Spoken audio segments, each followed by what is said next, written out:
Hello and welcome! Earlier this year, I sold my 2019 Mongoose Dolomite for $400. Well, I finally put that money to good use. I bought this Nishiki Colorado Comp 27.5 hardtail.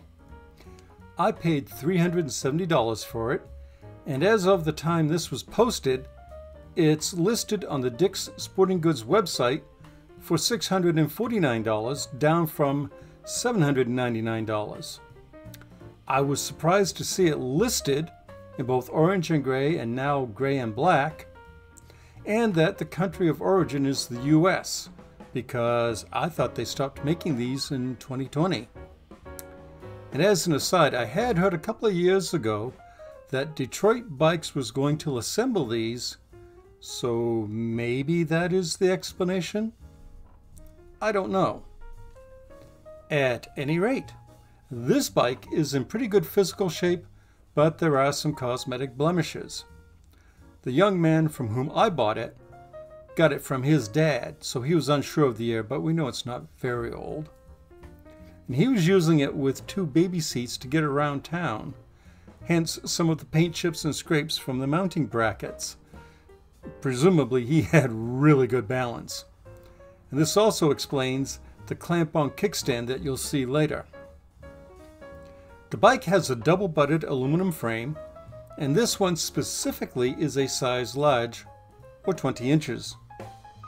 With the seat post as far down as it will go, I can ride it okay, but mounting and dismounting are a bit sketchy. A slammed saddle would definitely help.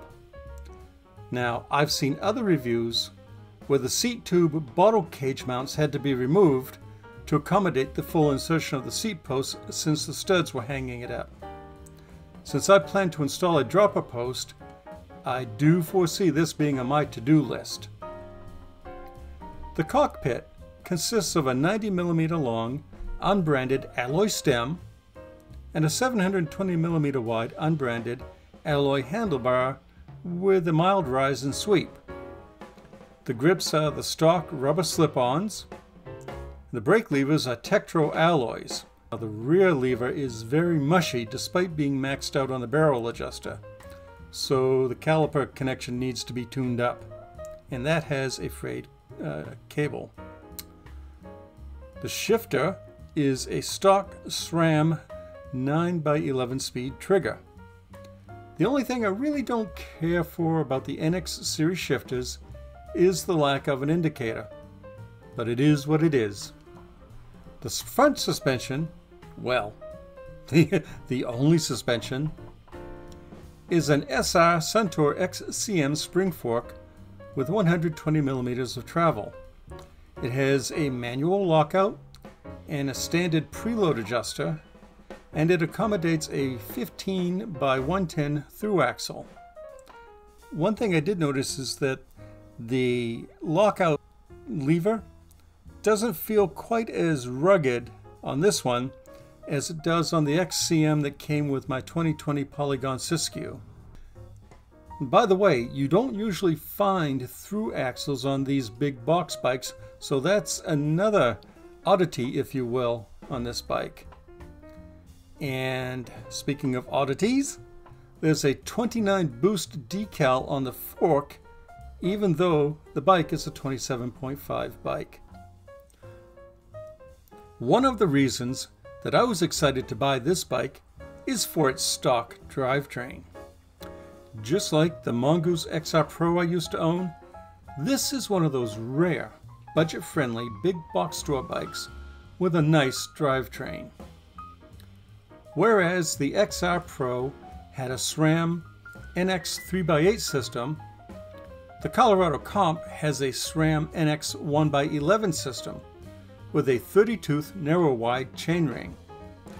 The cranks are Nishiki branded alloys with Giant branded pedals, so the stock ones were replaced at some point. The bike still shifts perfectly, and the 42-tooth first gear and the 30-tooth chainring combo make it really easy to climb. While we are looking at the hind end of the bike, take a look at the drive side chainstay.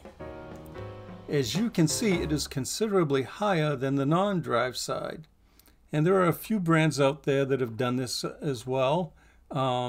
Trek comes to mind. So aside from looking kind of cool, what's the purpose?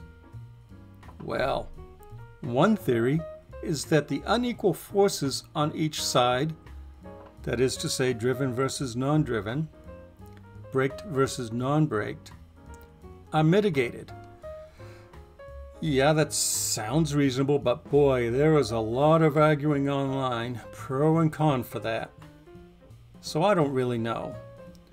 One practical effect is that with the chainstay out of the way, chain slap is pretty much eliminated. And, you know, at any rate, it really does look cool. The brakes are Tektro Aries mechanical discs, front and rear, with 160mm Tektro rotors, front and rear. The rolling stock consists of 27.5 Nishiki branded double wall wheels with unbranded hubs, shod with 25.7 by 2.8 Kenda Havoc tires. One well-known YouTuber is persuaded that these are licensed by Kenda, but not actually Kenda's. I personally cannot prove or disprove that. All I know is that these are in pretty good shape with lots of tread left, so I'm going to run them until they need replacing. Now, I mentioned cosmetic damage. There are definitely some chips and scrapes in the paint and graphics, but realistically, not anything worse than what I've done to my hard rock and Siskiyou from riding and various impromptu gravity checks. And that said, I probably will be looking for some touch-up paint later, just to make it a good 10-footer. The previous owner left me a couple of accessories, including this sticky-mounted GoPro mount and this clamp-on kickstand. Both of these will be removed as quickly as possible. I don't have many plans for this bike because honestly, it's pretty good as is. In the short term though, all the cables are going to be replaced since a couple of them are fraying. Longer term, I am going to replace the stem with a 45 or 50mm unit to give a more upright riding position for my back. Definitely going to install a dropper post, and some wider bars with a higher rise are also in the works, again for my back. I will post these upgrades as they occur. I hope you enjoyed this, and if you did, please give me a thumbs up. It really helps me. Below left is a link to my quote-unquote best of playlist, and below right is a link to another video that I think you will enjoy. As always, thank you very much for watching. I really do appreciate that. Goodbye and have a great day.